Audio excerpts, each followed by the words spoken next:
Are you planning a May trip to Iceland? Because if you are, then you are in the right place, my friend, because today I have the most comprehensive guide for all of the things May planning. Hello Team Iceland, welcome back to my channel. If you are new here, welcome. My name is Jeannie and I am your tour guide for all things Iceland planning. Today we're talking about May in Iceland. I'm really excited to talk about this month because after all of the crazy winter months in the first half of the year, finally we get a little nice weather. So I'm excited to talk to you about those things. But first, I want to give a shout out to one of my followers. This one comes from Adam Sammy on Instagram, and she writes, "What a precious privilege it's been to travel. I feel so lucky to witness everything out here. Thank you, Iceland with a View, for creating the Ring Road guidebook for us to use to find these breathtaking spots. Wouldn't have found them without your help." Okay, first of all, thank you so much for your kind words. But second of all, thank you so much for mentioning me in your story because you guys, I love hearing from your trip. So as you're traveling in Iceland, all you have to do is tag me on your Instagram stories so that I can follow along and see what you're up to. I absolutely love hearing from you guys. It makes my day. And who knows, maybe I'll feature you in one of my videos. All right, so let's get back to planning your May trip to Iceland. Let's get into it.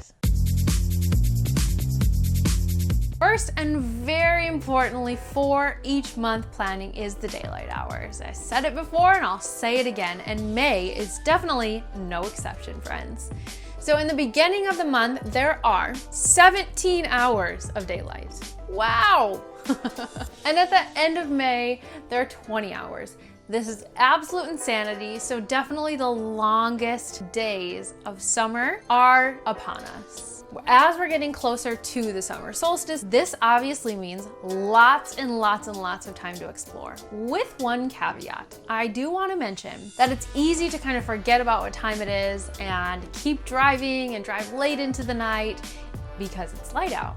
But you do have to be careful because you're gonna get sleepy. And so I don't want you pushing yourself too far so that you're dangerous on the road. Speaking of pro tips, my very important summer tip is, very importantly, is that you need to pack an eye mask for your May trip. What's an eye mask, Jeannie? What are you talking about?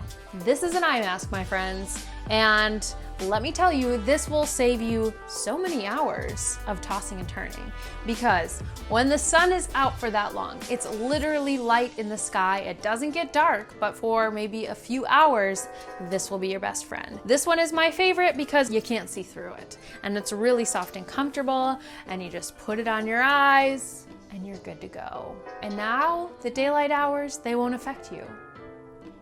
I've linked my favorite mask in the description below, so make sure to check that out. Trust me, May, June, July, you're gonna want a sleep mask.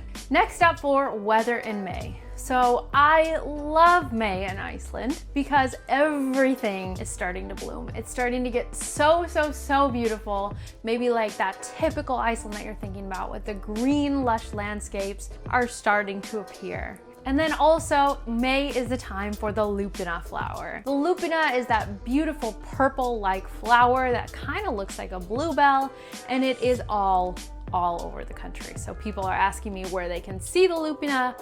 Literally just walk outside. They overtake the countryside. Trust me, you will see them. They are such a cool part of May in Iceland. In terms of temperatures for May, you can think of, on average, 5 up to 20 degrees Celsius or 41 to 68 degrees Fahrenheit. I will say that those high ranges are extremely rare for Iceland in general, much less May, but the temperatures can get that warm. It can feel quite warm, but I definitely wouldn't count on that. So make sure to still plan for cooler temperatures. So you can definitely expect lots of sun or normal cloudy days. Dare I say warm? Some wind, and then honestly the least amount of rainfall of the entire year. So it's not an extremely crazy month in terms of weather. If you're wondering what to pack for your spring trip to Iceland, then make sure to check out the spring packing video that I have posted on my channel. Okay, the good news is for sightseeing, Almost all areas of Iceland are accessible in May. So this is super exciting for those May travelers. So like the normal spots, Reykjavik, Golden Circle, Ring Road, North Iceland, Snæfellsnes, even the Westfjords, you can travel in May. However, the only area that's not accessible, absolutely completely closed off, is still the Highland area. Landmannalaugar, Thorsmark, all of those areas, still inaccessible, lots of snow. The roads are actually closed off still during May. One of the big pros of May that I wanted to point out is that it's still considered off-season. Even though it's getting into peak season, there's definitely less tourists around. So this makes sightseeing a lot more enjoyable as you're wandering around the waterfalls and the black sand beach. Yeah, there's still gonna be people, but definitely not as much as getting into June, July, August. Okay, driving in Iceland in May. Finally, this is so exciting. Dare I say that driving in May in Iceland is easy? Yeah, I think I'm gonna say that. I think I'm gonna stick with that one. There is a very, very slight possibility that you might run into some leftover snowfall in the north and in the west fjords, because those areas tend to get more snow during the winter, so maybe there's some remaining, but it definitely won't affect your driving. So in terms of driving around Iceland in May, it's a breeze. Especially if you're just traveling those main roads like the Ring Road and the Golden Circle and things like that. Also, I would say along with that is that a two-wheel drive will be sufficient for almost all of the areas that you're planning on traveling to in May. Unless you're traveling to the Westfjords, in that case I do recommend four-wheel drive. But for more specifics about that, make sure to check out the video that I have posted as well. Last up are the fun festivals, events, holidays that happen during May. The first one is called May Day, and this is one of those holidays that's kind of more common in other countries as well, but it's not the May Day that you might be thinking, aka Labor or Workers' Day. So this is when the locals will go around protesting things like equal wages and things like that. So if you're in Reykjavik, you might see some protesters out on the street. Along with that is called the International Day for the Icelandic Horse. So this is a day to celebrate the unique breed that is the Icelandic horse, which we all know and love because they're so beautiful. This day is celebrated over a weekend and it features a parade in Reykjavik. If you guys want to know more about the Icelandic horse and how to jump on a tour, then make sure to check out the video that I have made specifically about that. And last up is called Ascension Day. This is a Christian holiday in Iceland and it happens 40 days after Easter. So this day is changing every year, the date.